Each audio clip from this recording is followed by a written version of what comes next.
Filipenses 3, os versículos 17 ao 21. Glória a Deus. Aleluia. Se você puder colocar-se em pé. Filipenses 3, os versículos 17 ao 21. Diz assim a palavra de Deus: Sede também meus imitadores, irmãos, e tende cuidado, segundo o exemplo que tende em nós, pelos que assim andam. Porque muitos há dos quais muitas vezes vos disse, e agora também vos digo, chorando, que são inimigos da cruz de Cristo, cujo fim é a perdição, cujo Deus é o ventre, e cuja glória é para a confusão deles, e só pensam nas coisas terrenas. Mas a nossa cidade está nos céus, de onde também esperamos o Salvador, o Senhor Jesus Cristo, que transformará o nosso corpo abatido, para ser conforme o seu corpo glorioso, segundo o seu eficaz poder, sujeitar também a si todas as... Senhor Jesus, fala conosco e nos ajude a sermos cidadãos dos céus, a viver como cidadãos dos céus, que nós jamais nos esqueçamos que a nossa casa, nossa pátria, nosso lar é os céus e estar contigo. É o que nós te pedimos em Cristo Jesus. Amém? Pode sentar dando glória a Deus e aleluia. Irmãos, conta-se um conto de que um homem amaldiçoou a sua pátria, amaldiçoou o seu país. E ele, por ter amaldiçoado o seu país, ele é condenado por um juiz a ficar navegando de navio em navio e nunca mais pisar na sua pátria. Não receberia notícias, não saberia como está o progresso de sua sentença. Sua condenação foi ir de navio a navio, de barco em barco, embarcação em embarcação. Depois de 56 anos de condenação, ele morre e é lançado ao mar. Aquele homem, por ter amaldiçoado a sua pátria, viveu uma vida apátrida, sem pátria, sem casa. Há um filósofo contemporâneo chamado Charles Taylor, e esse filósofo fala que há duas formas de vivermos neste presente tempo: de modo imanente e de modo transcendente. O que é ver de modo imanente? É viver como este homem apátrida, de navio em navio, de experiência em experiência. Sai de uma vida depravada e vai para outra sensação. Sai de um hobby, vai para outro hobby, tentando encontrar sentido no sexo, na droga, na bebida e em N coisas e diversões passageiras. Mas a segunda forma de viver, a forma que nós vivemos de modo transcendente, onde nós vivemos não de prazer em prazer, mas tendo um prazer eterno, que é Cristo Jesus. Aleluia! De navio em navio, de experiência em experiência, não. Nós temos uma pátria, e a nossa esperança é habitar com Cristo Jesus. Antes de adentrarmos ao texto, há uma distinção aqui dos versículos iniciais. Nós tratamos do capítulo 3, versículos 1 ao 3, sobre os judaizantes. Agora, Paulo fala dos sensualistas, que é um segundo grupo que, perdoe-me a expressão, infernizava aquela comunidade em Filipos, causando inúmeros problemas. E quem eram então os sensualistas? Eram homens que se compraziam nos prazeres da carne, grosseiramente imorais, vivendo por seus próprios prazeres, achando que eram cristãos. Nós lemos aqui, Romanos, no capítulo 6, onde fala sobre uma nova vida que recebemos. Mas abra sua Bíblia, se possível, em Romanos, capítulo 3, versículo de número Romanos capítulo 3, versículo de número 8. Romanos 3, 8. Porque não dizemos como somos blasfemados e como alguns dizem? Façamos males para que venham o bem. Abra também Romanos capítulo 16. Romanos 16, versículo de número 18.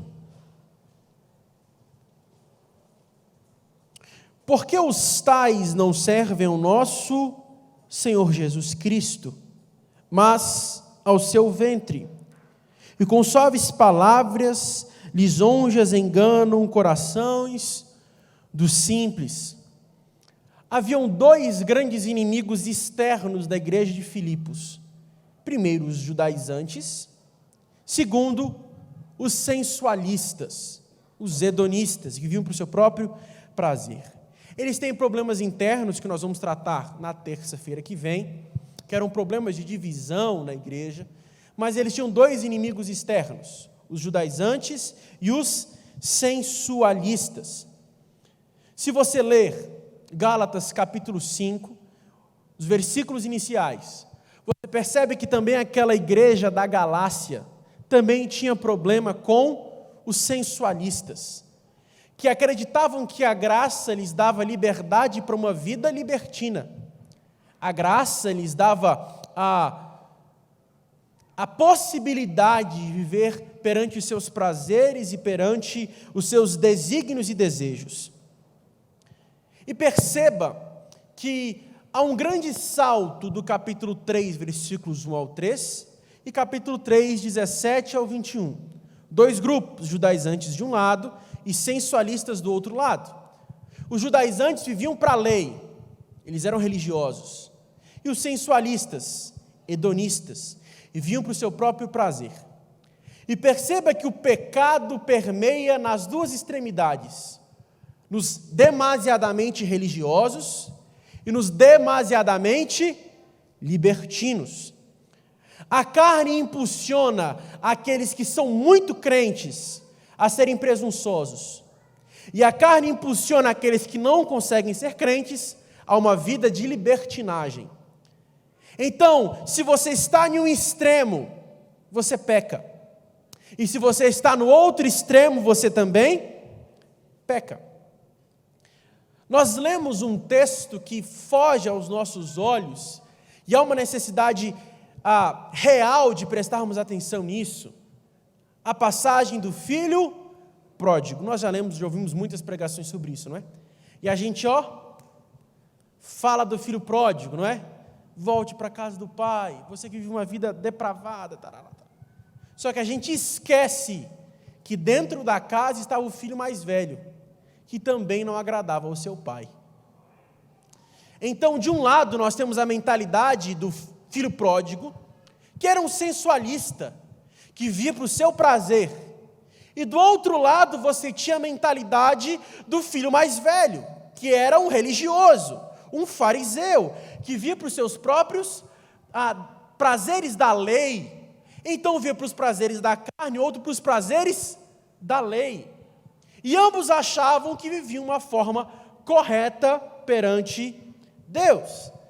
Então, diante dos judaizantes e dos sensualistas, Paulo se coloca como exemplo. Olha o que ele diz: também sejam meus imitadores e tenham cuidado, segundo o exemplo que tende em nós, pelos que assim andam. O que Paulo está dizendo aqui é que a sua vida é um molde, é um padrão. A vida de Paulo é um paradigma a qual toda a igreja de Filipe deveria seguir. Ele viu uma vida de abnegação em contrariedade da autocomplacência dos sensualistas. Viu uma vida de humildade em contrariedade com a arrogância dos sensualistas. Uma vida de idealismo em contrariedade com a indolência dos sensualistas.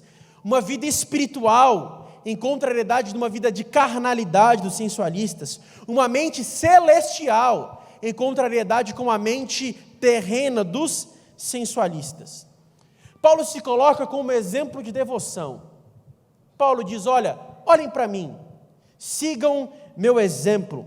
Ele se coloca como um parâmetro e um paradigma de devoção cristã. Paulo não é presunçoso, porque nós vemos na terça passada, que ele relata as suas dificuldades. Ele fala, olha, eu não sou perfeito, muito pelo contrário, eu busco a perfeição. E este deve ser o parâmetro de religiosidade ou de espiritualidade que vivemos. Reconhecendo o nosso pecado, mas buscando melhorar a cada dia. Tem um preceito e um princípio que fala que nós precisamos melhorar 1% a cada dia, não é? Se melhorarmos nem 1%, 0,5% já é o suficiente. Todo dia tentando ser mais parecido com Jesus. Paulo estava ainda muito longe do parâmetro celestial, mas mesmo assim ele reconhece que ele está progredindo e lutando a alcançar essa perfeição em Cristo. Esse é o versículo 17. Os sensualistas estão por trás, e Paulo diz, não olhem para mim, não olhem para eles, não olhem para eles. E diante dessa situação, o versículo 18 é criado e diz, eu já falei muitas vezes sobre eles, mas agora eu falo chorando. Eu choro perante isso. Muito mais do que um apologeta frio e calculista, Paulo é um homem que deixa que as lágrimas sejam seu principal sermão. Porque às vezes mais importante do que uma pregação eloquente é uma pregação que demonstra emoção. As nossas lágrimas perante a igreja de Cristo precisam falar mais alto do que sermões e sermãos eloquentes. É bem provável que esses sensualistas se colocavam como um paradigma e falavam, não olhem para Paulo, não, olhem para nós. E Paulo agora escreve, versículo 18, chorando, com lágrimas nos olhos, porque ele via o descambar da igreja seguindo aqueles exemplos.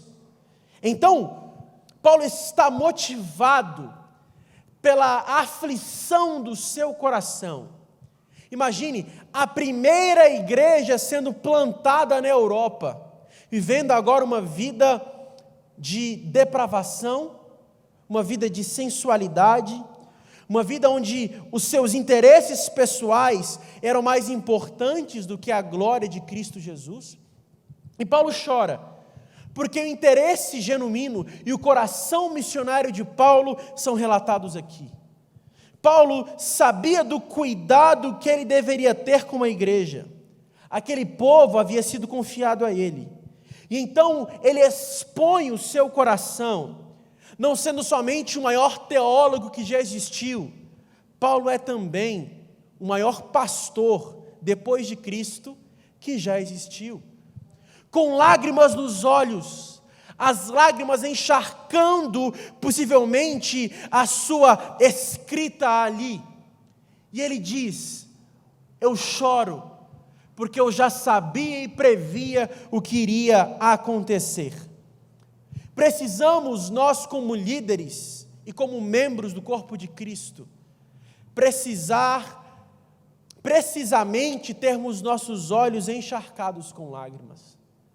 Nós precisamos chorar pelas almas. Nós precisamos nos compadecer do perdido. Nós precisamos nos compadecer daqueles que estão distantes do caminho do Senhor. Nós precisamos amar as almas.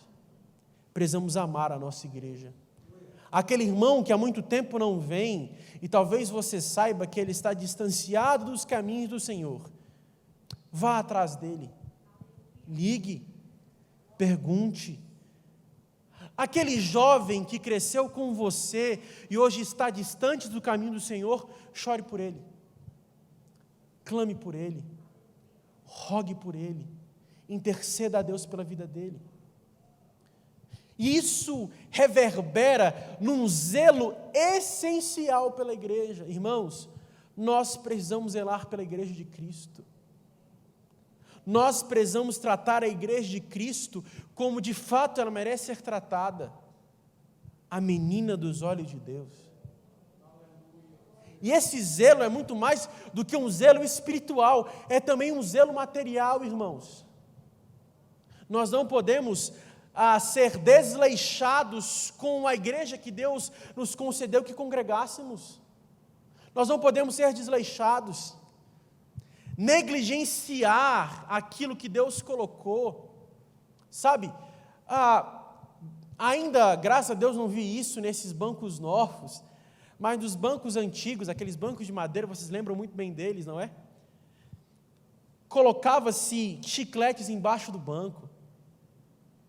Eu lembro de uma vez, meu pai havia acabado de pintar a igreja, gente. A igreja havia acabado de ser pintada.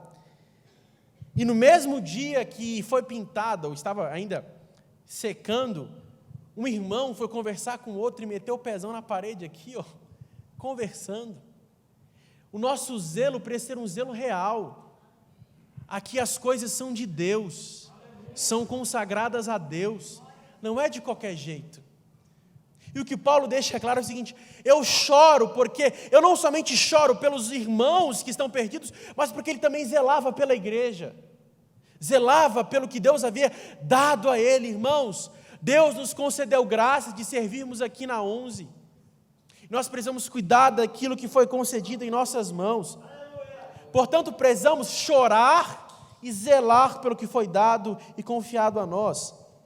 E Paulo diz: olha, esses que se levantam são inimigos da cruz de Cristo. Eles são inimigos. Eles são inimigos da cruz de Cristo. O interesse deles não é uma vida de abnegação, uma vida de humildade, uma vida de devoção a Deus, não. Eles vivem para os seus próprios interesses. Eles não matam a carne, na verdade é a carne que mata eles. Eles não matam o mundo, na verdade é o mundo que os mata. Eles não matam o diabo, na verdade é o diabo que tem os matado. Porque eles são sensualistas, vivem pensando no mundo e nas coisas terrenas. Versículo 19. Aí agora Paulo delimita as características deles. O fim deles é a perdição, o Deus deles é o ventre, a glória deles é a confusão, e eles só pensam nas coisas terrenas. Primeiro, o fim deles é a destruição. Quando Paulo escreve aos Coríntios, no capítulo 2, versículo 11, capítulo 11, versículo 15, de 2 Coríntios, ele fala que as obras serão manifestas para a perdição. Qualquer um que tenta ser salvo pelas obras, ele vai ser perdido, obviamente.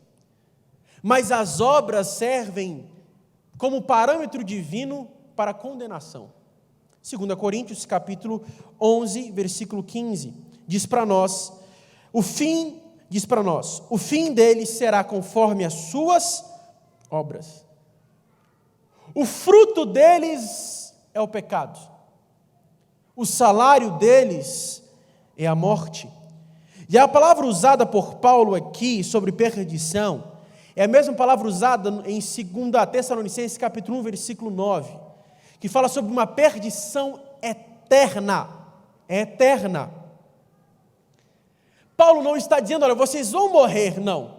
O que Paulo está dizendo é o seguinte: vocês sofrerão a condenação eterna.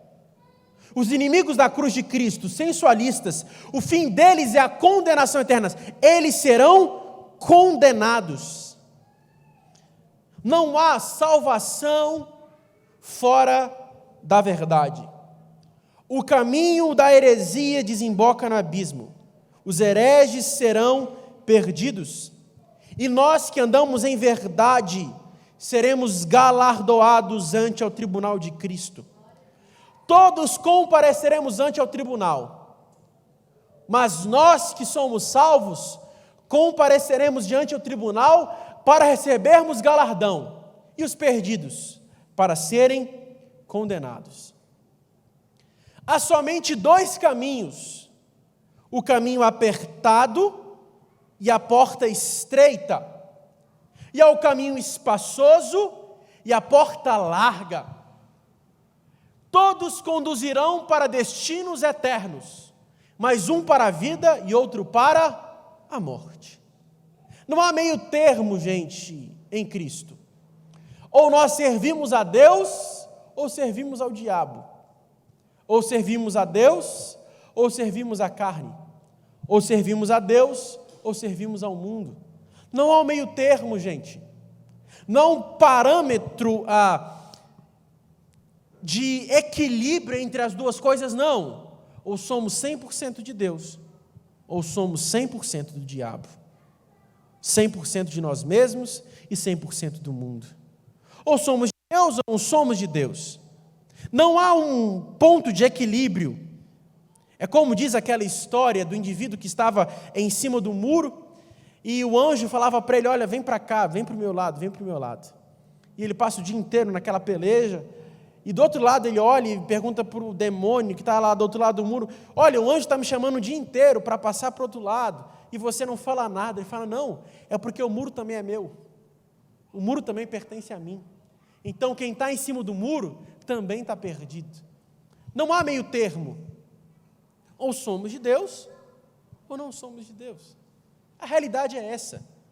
Ou iremos para a vida, ou iremos para a perdição. Mas nós não seremos condenados ou destruídos. Nós viveremos eternamente com Cristo. Então, o Deus deles é o ventre, a segunda característica. A palavra ventre aqui é koilia, que traduz-se por útero ou umbigo.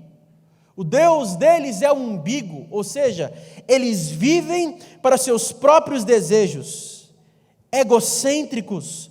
O Deus deles é eles mesmos, a vida deles é centrada neles, eles são adoradores de si mesmos. Esses dias eu vi uma breve entrevista de uma das, não sei se uma das ou uma dos, eu não sei, mas participou do BBB. E ela falando que Deus, ela explicando Deus, né? Ela falando que Deus é a junção de e eus. Então Deus é o que ela acha que ela é. Eu falei, meu Deus, exatamente o que eu vou pregar na terça-feira. Homens que se acham deuses, acham que o seu prazer é o centro de sua existência. Não, vou aproveitar o momento, vou viver o instante. Homens que eram para ser Sansão, os nazireus, mas trocaram o seu nazireado por diversão. Homens que serão potências na mão de Deus, mas trocaram o serviço a Deus pelo serviço do seu ego. Sansão é um grande exemplo de alguém que vivia para o seu ventre. Percebe que todas as guerras guerreadas por Sansão são por causa de vingança? Você já viu a grandeza desse exemplo para nós? Ao invés de ele defender o reino de Deus, ele se vingava. Primeira vez que ele mata homens foi porque os homens mataram sua esposa, por causa de um erro que ele comete. Depois ele mata homens porque homens fazem determinada coisa com ele. Então ele lutava as suas guerras não para a glória de Deus, não. Ele lutava as suas guerras por vingança. Sansão foi um exemplo claro para nós de alguém que vivia para o seu próprio ventre, para o seu próprio umbigo. Mas mesmo Sansão teve a oportunidade de encontrar misericórdia em Deus. O que eu quero que você veja aqui é que nós, que somos cidadãos dos céus, estamos em contraste. Nós não vivemos para o nosso umbigo, nós vivemos para o reino de Deus. Como o próprio Cristo diz, o reino de Deus está em nós. Somos como árvores, e a árvore não se alimenta do fruto que ela dá, antes ela alimenta outras pessoas que passam por ela. Assim deve ser a nossa vida, os nossos carismas, os nossos dons. Não servimos o nosso ventre, o nosso umbigo, não. Nós usamos isso para o reino de Deus. Nós usamos isso para a glória de Deus. Em contrariedade com os inimigos da cruz, os sensualistas, nós vivemos não para o nosso ventre, mas nós vivemos para a glória de Deus. Sigamos, terceira característica. Cuja glória é para a confusão deles. Algumas versões diz a infâmia. O que significa isso? Eles transformavam o certo no errado e o errado no certo. Isaías capítulo 5, versículo 20 diz: chamam o mal de bem e o bem de mal, fazem das trevas luz e da luz trevas, colocam o amargo por doce e o doce por amargo. A glória dos sensualistas, a glória daqueles homens, era a infâmia. Eles trocavam a verdade de Deus por uma mentira. Você já leu Romanos no capítulo 1 e capítulo 2? Você percebe a qualidade dos homens que vivem para os seus próprios deleites e prazeres. Usam as benéfices de Deus para seus próprios desígnios. Trocam aquilo que foi dado de bom por Deus para os seus próprios interesses. Por exemplo, comer é bom. Comer é uma dádiva divina a nós. Se comer não fosse dado por Deus, o gosto da comida não seria assim. Então Deus foi tão gracioso que botou gosto na comida. Mas eles trocam isso e vivem para suas próprias glutonarias. Usam a benéfice da relação sexual no casamento para ver uma vida depravada, vivendo para os seus próprios prazeres. Então, eles trocam o bem dado por Deus pelo mal. Nós chamamos essa doutrina de ubiquidade do pecado. O pecado é ubíquo, ou seja, o pecado afetou a nossa vida em todas as esferas. A nossa mente foi afetada pelo pecado. Deus concedeu graça comum aos nossos pais. E aqueles que descobriram ferro, o que eles fizeram? Armas. Aquele que foi dado o dom de escrever poesias, faz uma poesia para a morte. Trocamos aquilo que é dado de bom por Deus e transformamos o que é bom em Deus em algo mal. Trocamos as profissões que Deus nos concedeu para o nosso próprio interesse. Esquecemos que Deus nos deu aquela benéfice em nossas vidas.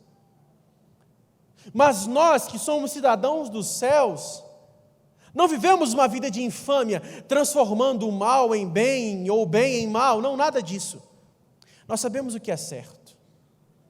E essa palavra é a nossa regra de fé e prática. A Bíblia é como um guarda-rails que nos impede de fugirmos da pista. E ela nos conduz ao caminho que leva à eternidade. Quarta característica, eles só pensam nas coisas terrenas. Abra sua Bíblia em Colossenses, capítulo 3. Para mim esse é o texto que melhor expressa essa questão das coisas terrenas. A nossa carne gera inimizade para com Deus. Os nossos deleites, inimizade para com o nosso Senhor. Colossenses capítulo 3, a partir do versículo 5. Colossenses 3, a partir do versículo de número 5. Olha o que diz. Mortificai, pois, vossos membros que estão sobre a terra: fornicação, impureza, afeição desordenada, vil concupiscência, avareza, que é a idolatria, pelas coisas que vem a ira de Deus e sobre os filhos da desobediência, nas quais também em outro tempo andaste quando viveis nelas.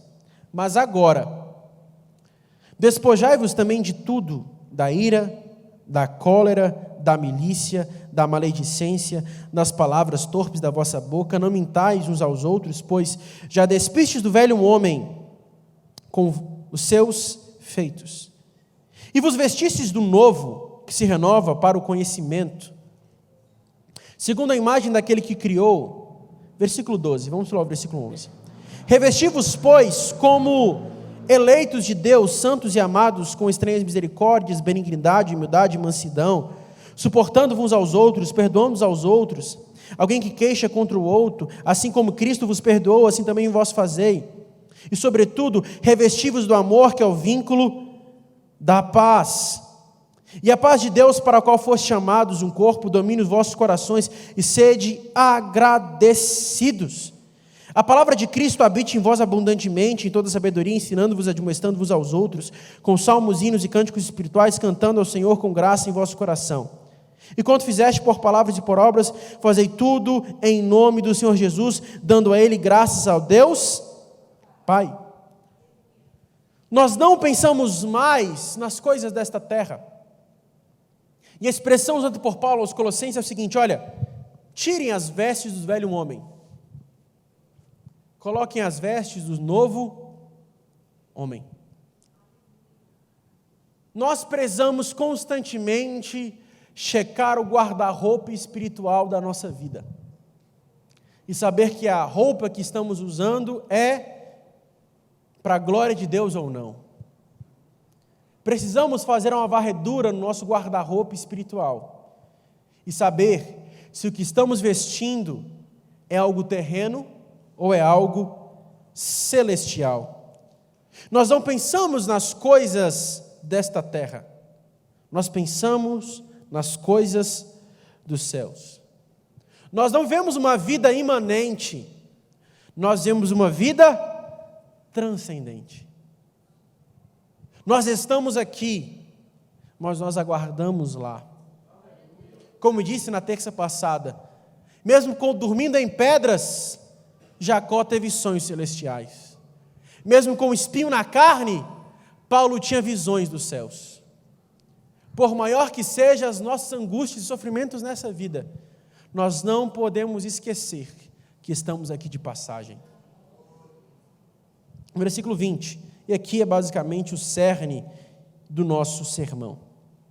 Mas a nossa cidade está nos céus, de onde também esperamos o Salvador, o Senhor Jesus Cristo. Filipos era uma província romana, nós já tratamos disso algumas terças atrás. Eles viviam como romanos. Os aposentados de Roma iam morar em Filipos. Era uma cidade romana, vestiam como romanos, andavam como romanos, portavam-se como romanos, mas os crentes, apesar de estarem em Filipos, andavam como cidadãos dos céus.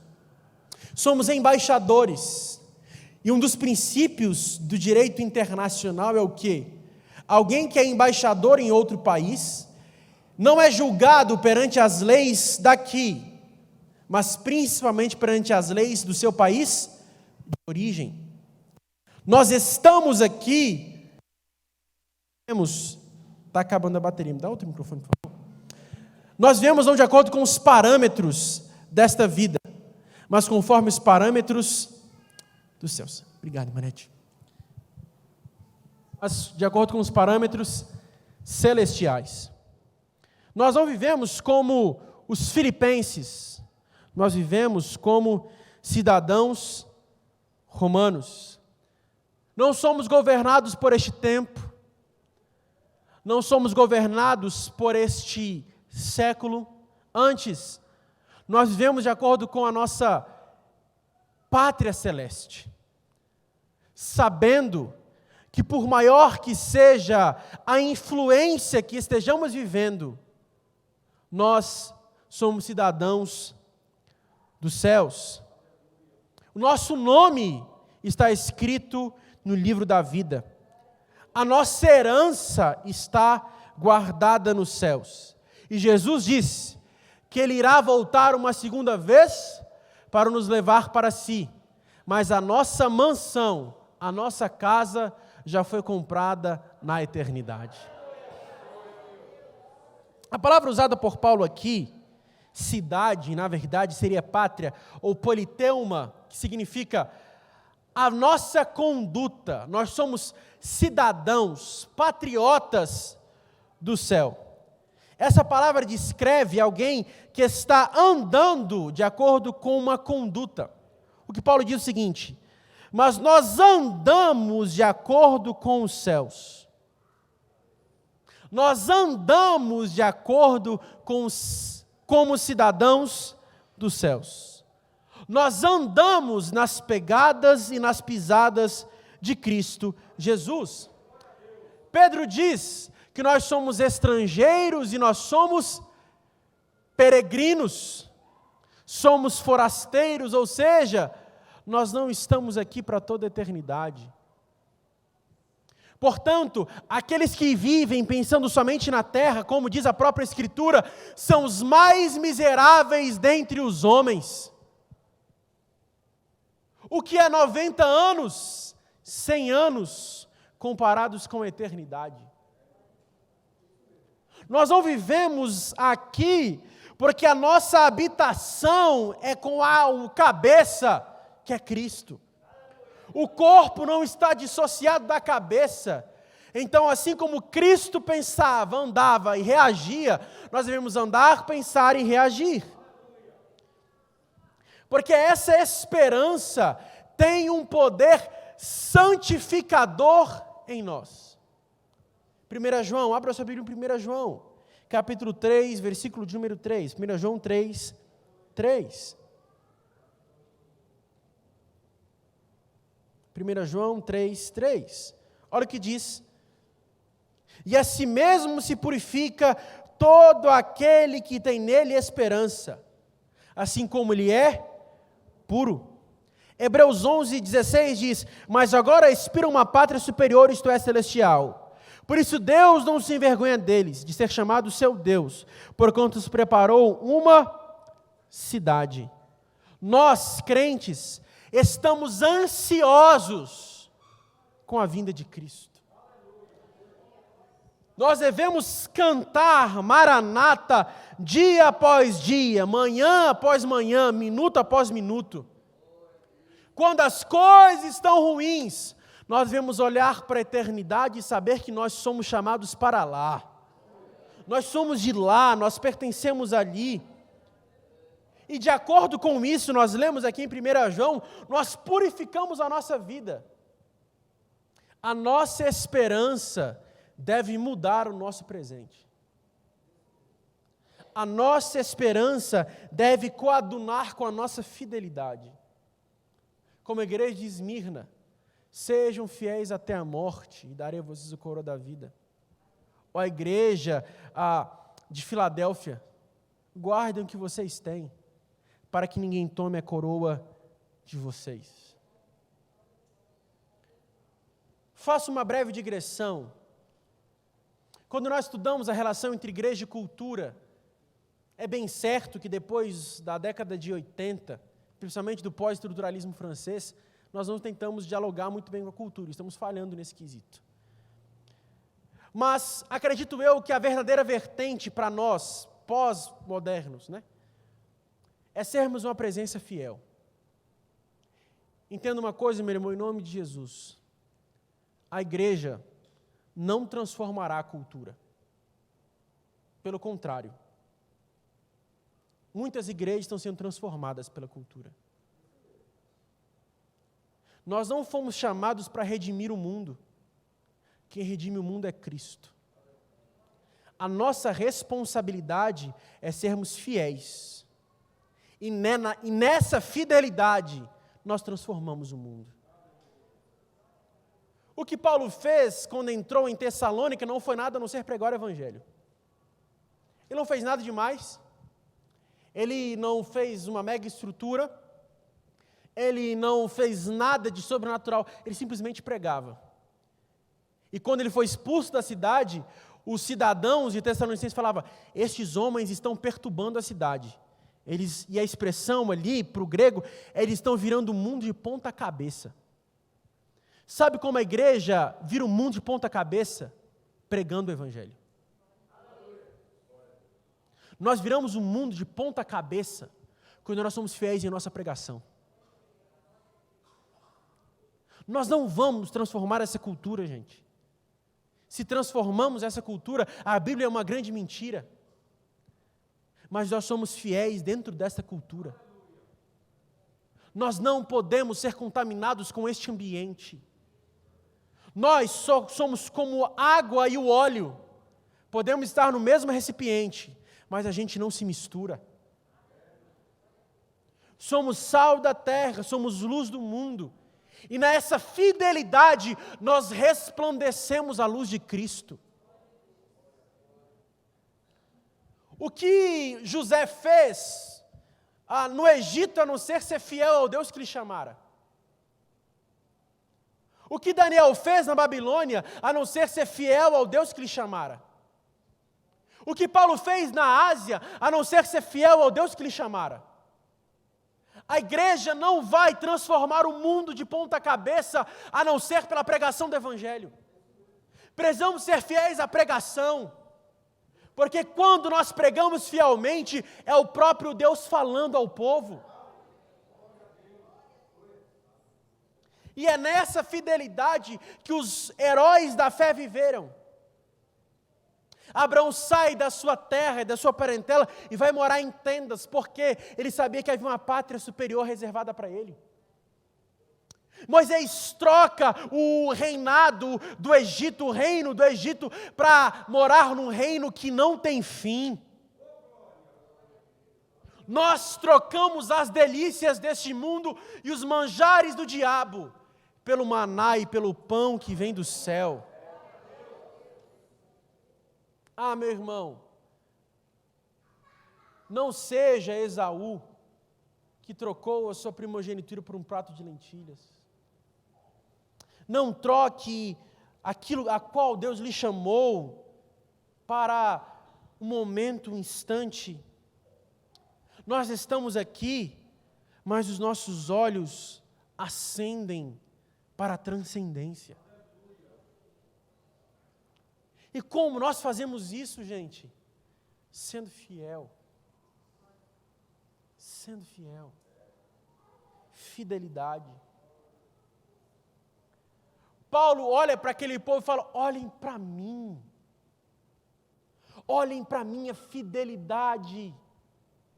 Olhem para a minha fidelidade. Olhem para a minha conduta. Só iremos mudar ou transformar, aspas, este mundo, se formos fiéis a Deus, amando o diferente, se dedicando com zelo à nossa vocação, pregando o Evangelho, sendo mordomos daquilo que Deus nos concedeu. Portanto, como cidadãos dos céus, nós vivemos na expectativa de estarmos com Cristo. Eu queria ler com vocês alguns versículos aqui. 1 Coríntios, capítulo de número 1, versículo de número 7. 1 Coríntios 1, 7. 1 Coríntios 1, 7.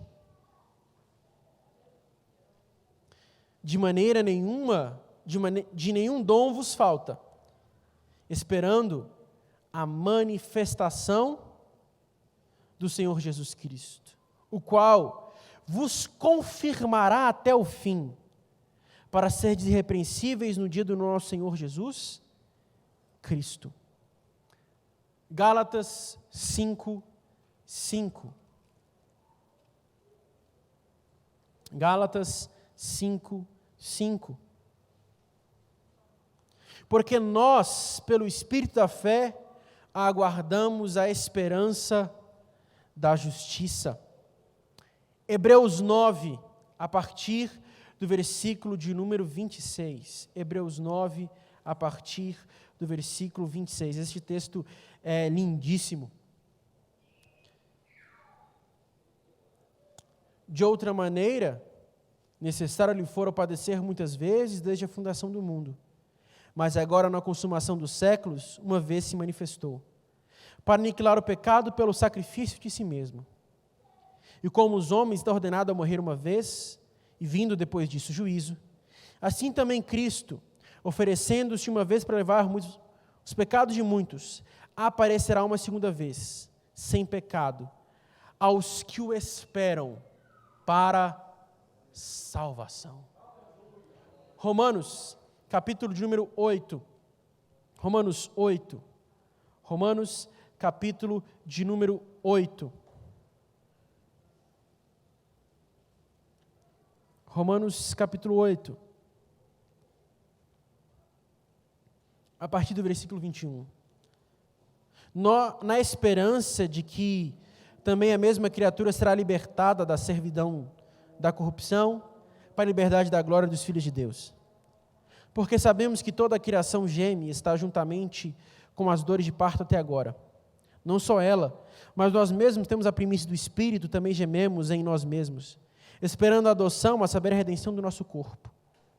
Porque em esperança fomos salvos. Ora, a esperança que se vê não é esperança, porque alguém vê como também o esperará? Mas, se esperamos o que não vemos, com paciência esperamos. Hebreus 10 diz, esperar ainda mais um pouquinho de tempo, porque o que há de vir virá e não tardará. Combati o bom combate, acabei a carreira, guardei a fé.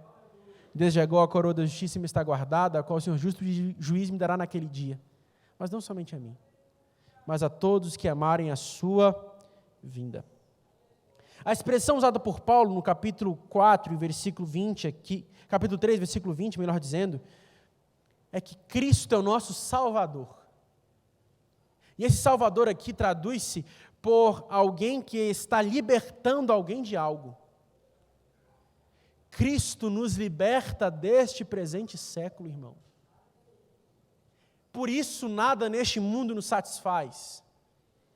É como C.S. Lewis diz a frase, se nada neste mundo nos satisfaz, é porque nós não nascemos para este mundo. Aleluia. E muitos estão brincando com dinheiro, sexo, fama, estão brincando no meio da argila, sendo que Cristo tem um mar para eles brincarem perante as areias da eternidade. Nada neste mundo pode satisfazer a nossa alma, irmãos, porque Cristo é nosso Salvador, ou seja, Ele nos libertou deste século. E este século não satisfaz o nosso coração. Não é uma divindade pagã ou imperador romano, mas Cristo, e somente Cristo, é o nosso Salvador. Perceba o artigo definido aqui, Ele é o nosso Salvador, o Senhor Jesus Cristo. É o nosso Deus, e Ele nos liberta deste tempo. Por isso, irmãos, nós temos essa expectativa. Nesta vida, nós sofremos com a pandemia de Covid-19. Muitas outras pandemias que vieram ao longo da história. Mas naquele grande dia, não haverá dor, choro ou lágrimas.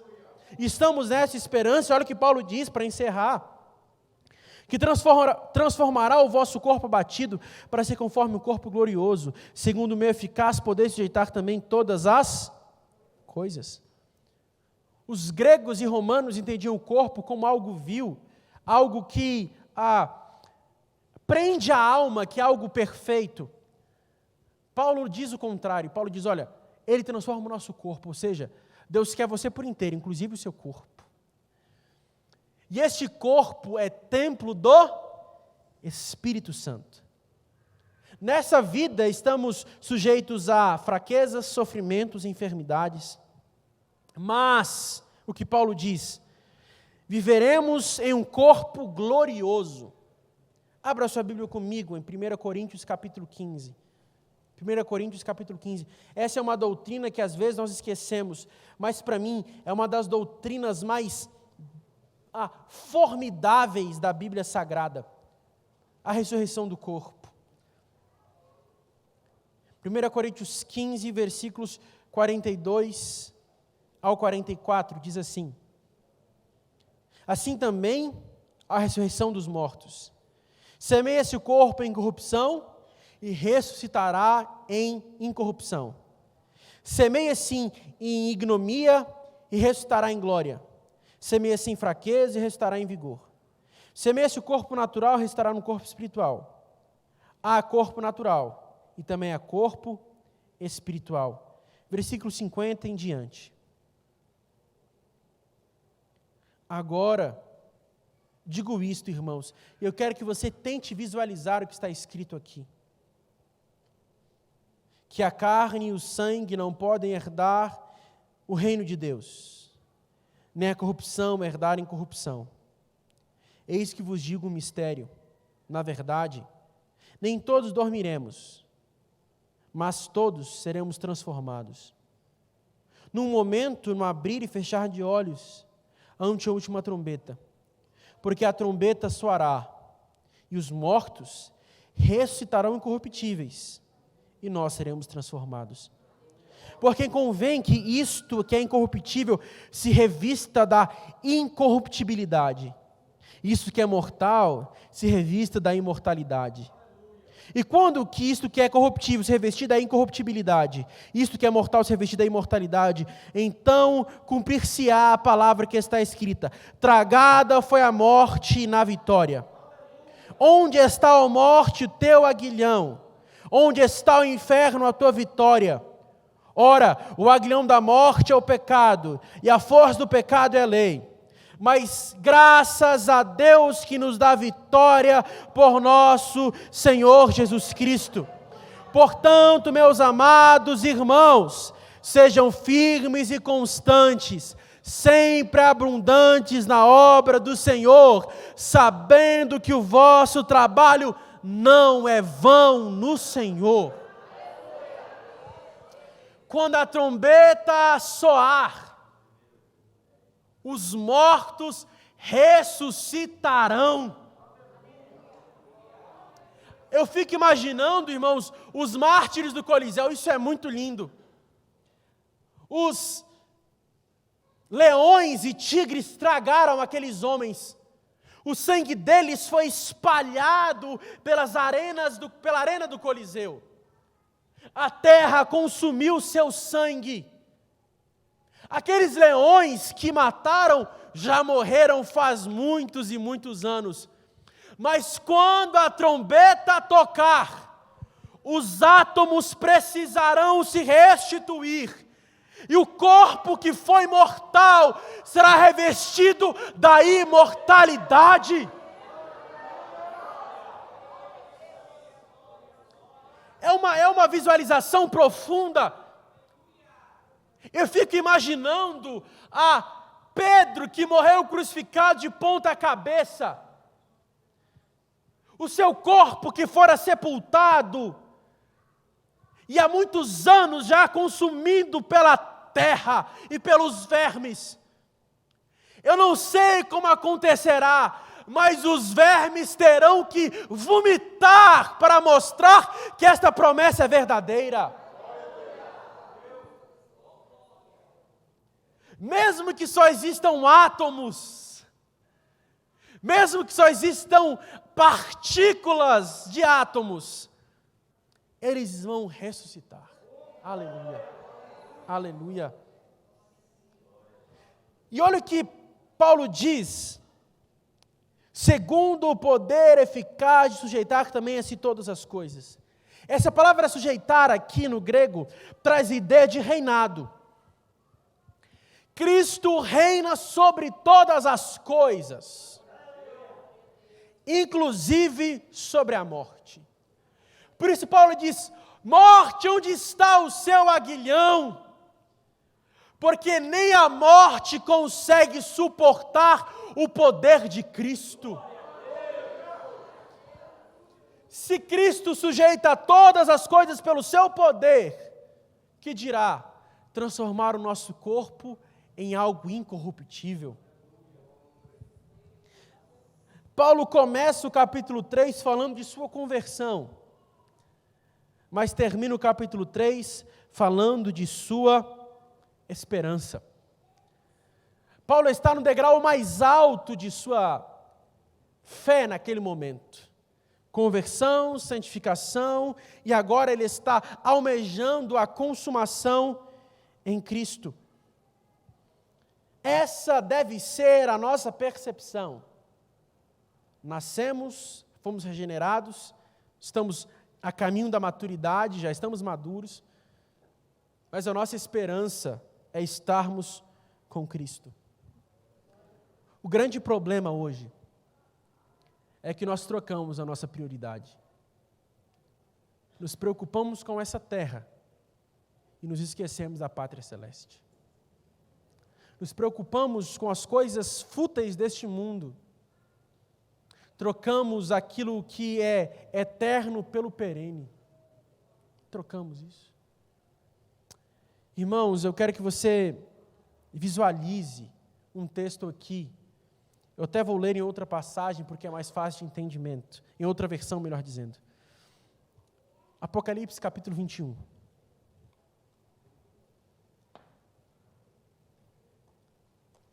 Mude sua percepção. Mude a forma como você tem vivido e viva como cidadão do céu. Pensando sempre na sua pátria, pensando sempre em Cristo. E aqui está um dos textos mais visuais de toda a Escritura sobre a nossa morada. Versículo 9 em diante. Então, um dos 7 anjos que seguravam as 7 taças, com as últimas 7 pragas, se aproximou e me disse: venha comigo, e eu lhe mostrarei a noiva, a esposa do Cordeiro. E me levou no espírito até um grande e alto monte, e mostrou a cidade santa, Jerusalém, que descia do céu da parte de Deus. Brilhavam como a glória de Deus e cintilavam como uma pedra preciosa, como jaspe, transparente como cristal. O muro da cidade era grande e alto, com 12 portas guardadas por 12 anjos. Nela estavam escritos os nomes das 12 tribos de Israel. Havia 3 portas de cada lado, leste, norte, sul e oeste. O muro da cidade tinha 12 pedras de alicerce, e nela estavam escritos os nomes dos 12 apóstolos do Cordeiro. O anjo que falava comigo, na sua mão, tinha uma vara de ouro para medir a cidade, e as portas e o muro. A cidade tinha um formato quadrado, de comprimento e de largura iguais. De fato, tinha 2.200 quilômetros de comprimento e largura e altura. Então, ele mediu um muro e descobriu que tinha quase 65 metros de espessura, de acordo com a medida humana usada pelo anjo. O muro era feito de jaspe, e a cidade era de ouro puro, transparente como vidro.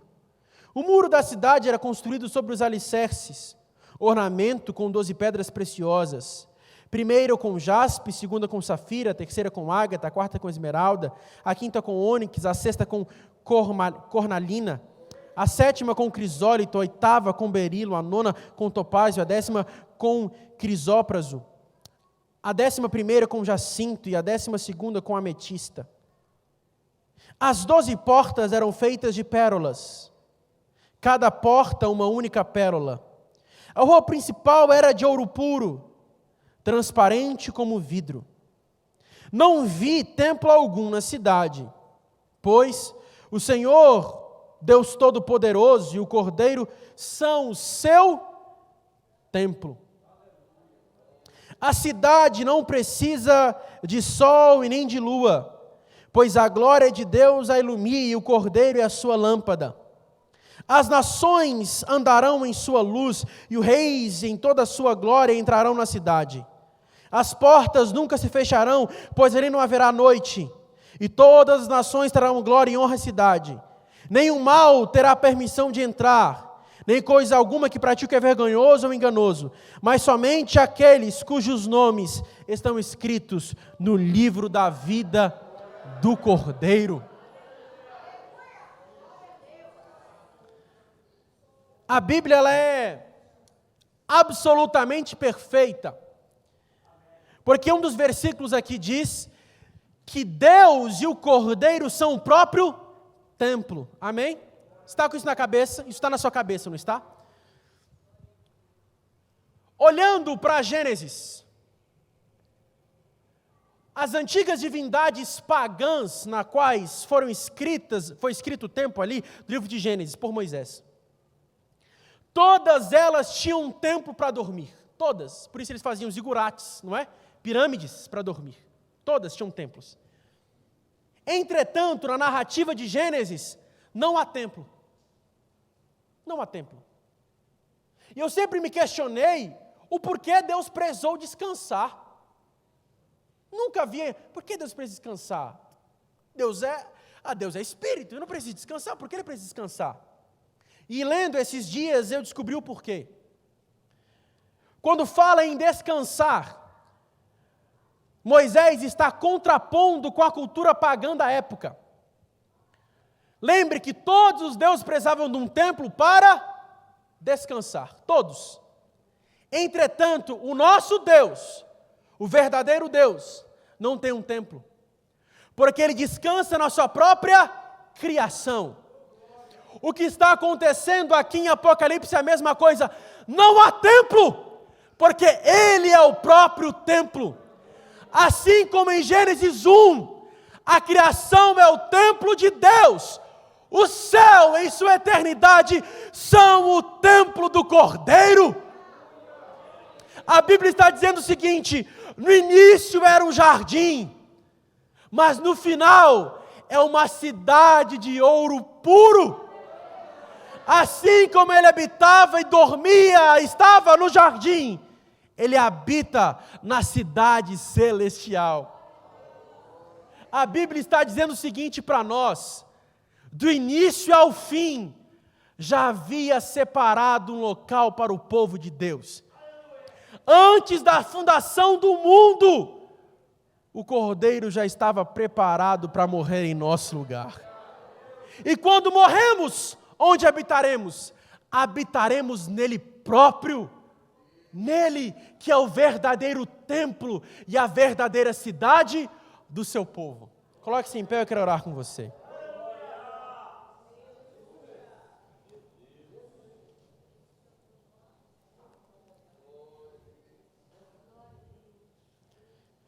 Meu irmão, não importa o tamanho da sua casa,